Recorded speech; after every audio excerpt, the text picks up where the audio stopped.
دعا نے وہ کام کر دیا جسے قیمتی سے قیمتی دعائیں اچھا نہیں کر سکتی. دعا کیا انہوں نے، اللہ نے قبول فرمایا، برس کی بیماری دور ہو گئی. صرف اللہ موضع دیناری علی درہمی، صرف ایک درہم یا دینار کے برابر وہ سفیدی رہ گئی جو قادح نہیں تھی، جو مکروہ نہیں دکھتی تھی. حضرت عمر رضی اللہ تعالیٰ عنہ نے کہا کہ رسول اللہ صلی اللہ علیہ وسلم نے یہ بھی فرمایا کہ جب تم میں سے کوئی بھی صحابی اویس قرنی سے ملے تو ان سے کہے کہ میرے لیے اللہ سے دعا کرو. دو باتیں معلوم ہیں.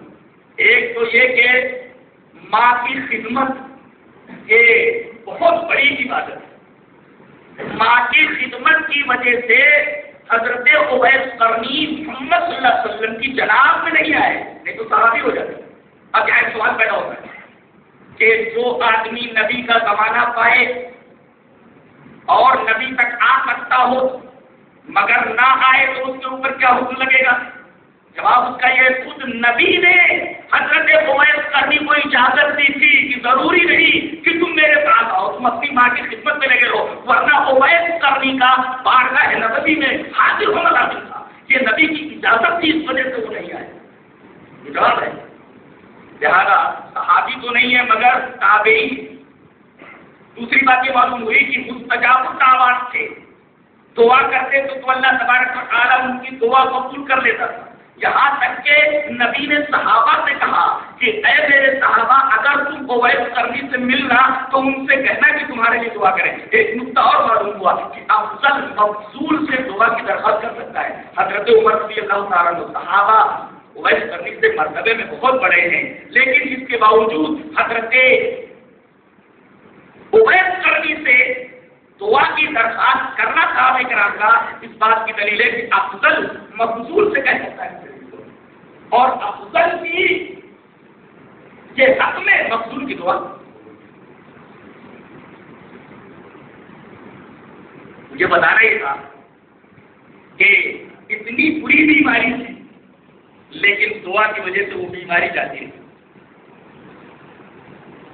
ایک حدیث پاک اور حدیث وعن عبد الله بن مسعود رضي الله تعالى عنه قال قال رسول الله صلى الله عليه وسلم ما أصاب أحدا قط حمد ولا حزن فقال اللهم إني عبدك ابن عبدك ابن أمتك ناصيتي بيدك ماض في حكمك عدل في قضاؤك أسألك بكل اسم هو لك سميت به نفسك أو علمته أحدا من خلقك أو أنزلته في كتابك اب استاثرت به بعلم الغيب عندك ان تجعل القرآن ربيع قلبي ونور صدري وجلاء حزني وذهاب همي الا اذهب الله همه وحزنه وابصره مكانه فرجا. فقيل يا رسول الله الا تتعلمها؟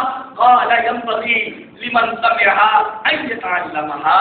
رواه احمد في مسنده. حضرت امام احمد بن حنبل رحمہ اللہ اس پوری حدیث کو مسند احمد ان کی حدیث کی کتاب ہے اس کے اندر لائے. راوی حضرت عبداللہ بن مسعود رضی اللہ عنہ. حضرت عبداللہ بن مسعود فرماتے ہیں کہ رسول اللہ صلی اللہ علیہ وسلم نے ارشاد فرمایا کہ زندگی کے کسی موڑ پر کسی آدمی کو کوئی بھی تکلیف ہو جائے، کوئی اندیشہ، کوئی غم، حزن کہتے ہیں ماضی کے اندر کوئی ایسی چیز غم والی تکلیف دہ چیز گزر گئی اور اس کا غم ابھی اس کو ستا رہا ہے، اور ہم کہتے ہیں آئندہ آنے والا کوئی اندیشہ، آئندہ آنے والا کوئی غم. اگر یہ آدمی دعا کر یہ دعا پڑھے تو ہم سے بھی نجات پا جائے گا اور حزن سے بھی، مستقبل کے اندیشے سے بھی اور ماضی کے غم سے بھی. کون سی دعا ہے؟ کوئی دعا.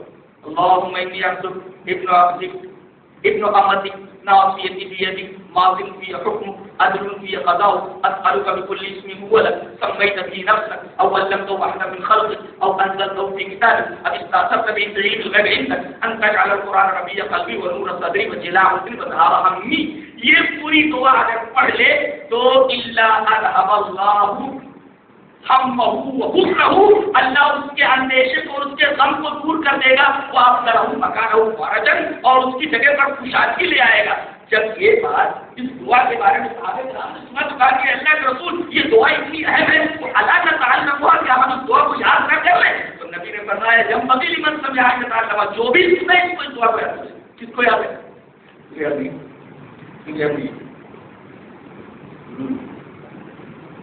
حدیث کو حدیث کرب کہتے ہیں. کرب مانے اذیت، تکلیف. ارے کسی آدمی کو کوئی کرب پہنچ جائے، تکلیف پہنچ جائے اس کے اندر یہ دعا کرے اللہ تبارک و تعالیٰ اس کے کرم کو دور کر دے گا، اس کے غم کو دور کر دے گا۔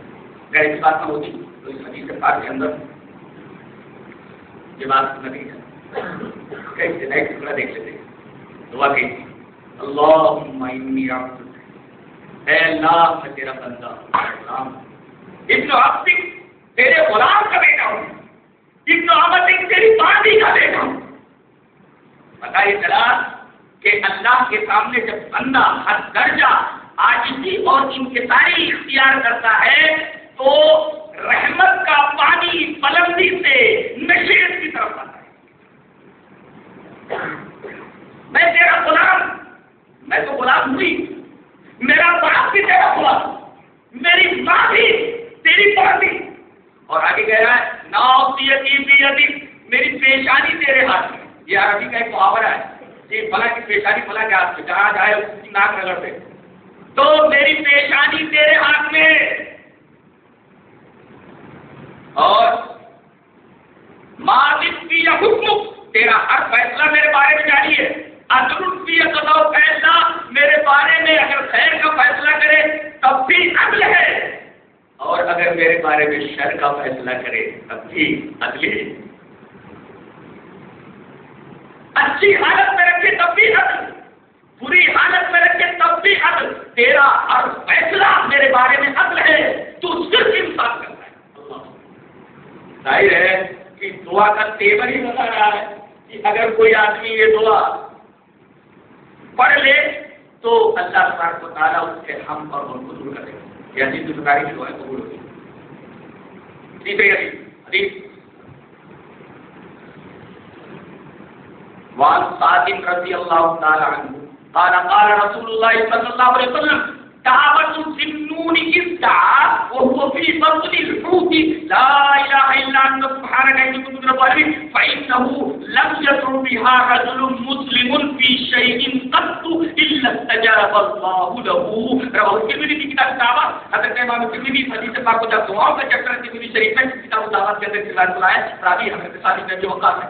حضرت ابن ابی وقاص فرماتے ہیں سعد رضی اللہ تعالیٰ عنہ کہ نبی کریم صلی اللہ علیہ وسلم نے ارشاد فرمایا کہ میرے بھائی مچھلی والے کی دعا، مچھلی والے کون؟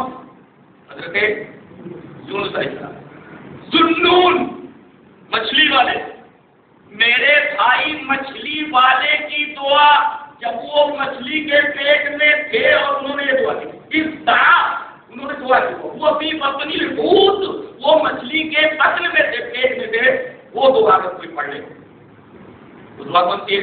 لا الہ الا انت سبحانک انی کنت من الظالمین۔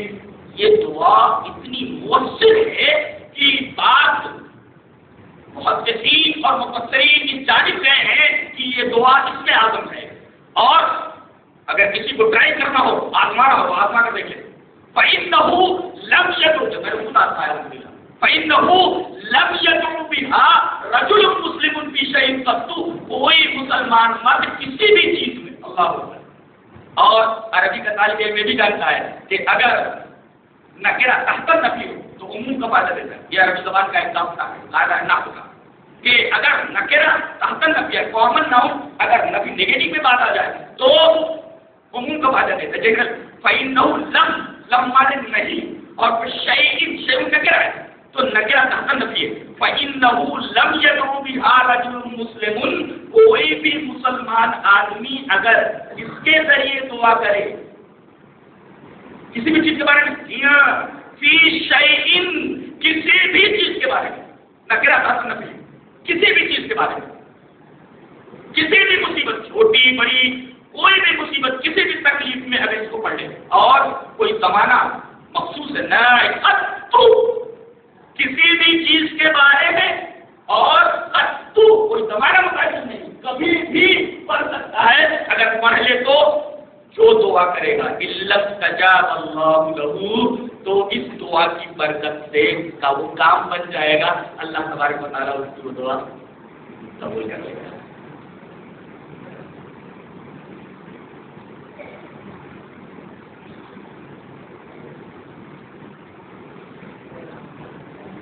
دنیا میں ایک مومن کی دعا ایک مومن کے لیے کارآمد کارگر تو ہے ہی.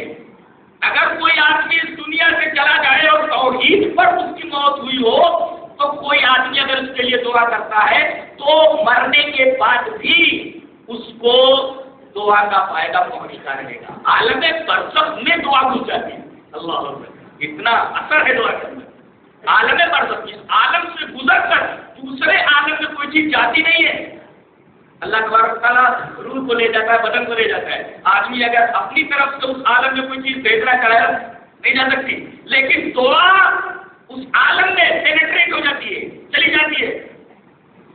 دلیل وعن ابي هريره رضي الله تعالى عنه ان رسول الله صلى الله عليه وسلم قال اذا مات الانسان انقطع عمله الا من ثلاثه، الا من صدقه جاريه او علم ينتفع به او ولد صالح يدعو له.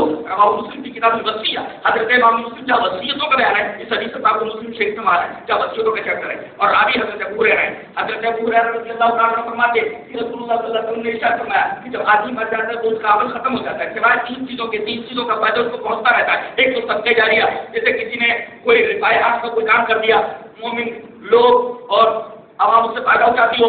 دوسرے کوئی اسکول ہے جس سے دین کا فائدہ ہوتا ہو. اسی طریقے سے سرائے ہے، کنواں ہے جس سے لوگ فائدہ اٹھاتے ہو. اگر ایسی چیز کر کے گیا تو اس کا فائدہ اسے مرنے کے بعد بھی پہنچے گا. اور علم چھوڑ کر کے گیا جس سے لوگ نفع اٹھا رہے ہیں، فائدہ اٹھا رہے ہیں، تو اس کا فائدہ بھی اس کو عالم برزخ میں ملتا رہے گا. تیسرے اور ولد صالح، نیک اولاد، چاہے لڑکی ہو لڑکا کوئی بھی نیک اولاد ہو یا دعونہ اس کے لیے دعا کرے. تو نیک اولاد کی دعا میت کے حق میں معتبر ہے، میت کے حق میں مؤثر ہے، اور عالم برزخ میں میت کو دعا کا فائدہ پہنچتا ہے. یہ ہے دعا کی اہمیت اور دعا کا سر، دعا کا راز، مسٹری. یہ دعا اتنی اہم چیز ہے کہ اس کا کلی اختیار تو قبول کرنے کا باری تعالیٰ کا آدمی. کوئی لڑ جھگڑ کر کے دعا نہیں قبول کروا سکتا. باری تعالیٰ اگر چاہیں تو نبی کی دعا بھی ریجیکٹ کر دیں، میں نہیں قبول کرتا. اور سب سے بڑے نبی خاتم النبی جن پر نبوت ختم ہو گئی ہے، اگر اللہ چاہے تو نبی کی دعا کو بھی رد کر دے کہ میں آپ کی یہ دعا قبول نہیں کرتا. دلیل وعن سعد رضی اللہ تعالی عنہ ان رسول اللہ صلی اللہ علیہ وسلم اقبل ذات يوم من العالیہ حتى اذا مر بمسجد بني معاویہ دخل فركع فيه ركعتين وصلينا معه ودعا ربه طويلا ثم انصرف الينا فقال سالت ربي ثلاثا فآتاني اثنتين ومنعني واحدا. سالت ربي ألا يهلك أمتي بالسنة فآتاني، وسألته ألا يهلك أمتي بالغرق فآتاني، وسألته ألا يجعل بأسهم بينهم فمنعني. رواه مسلم في كتاب الفتن. حضرت امام مسلم رحمۃ اللہ مسلم شریف میں جہاں فطروں کا بیان ہے، فطروں کے چیپٹر کتاب الفتن میں روایت ملائے. اور آج حضرت سعد رضی اللہ تعالیٰ عنہ، حضرت سعد فرماتے ہیں کہ رسول اللہ صلی اللہ علیہ وسلم ایک دفعہ مسجد بنی معاویہ کے پاس سے گزرے، اور جب مسجد کے پاس سے گزرے تو آپ چلو 2 رکعت نماز پڑھ لیتے. آپ 10 آپ مسجد کو ڈال لیتے. فرکعت فیہ رکعتین، آپ نے اس مسجد میں 2 رکعت نماز پڑھی. وصلینا معہ، صحابہ کہتے ہیں کہ ہم سب جو آپ کے ساتھ تھے، آپ کے ساتھ ہم نے 2 رکعت نماز پڑھی. کوئی اپنے نماز کی اگر آپ کو چاہے تو جماعت کے ساتھ پڑھ سکتا ہے. اگر کئی لوگ ہیں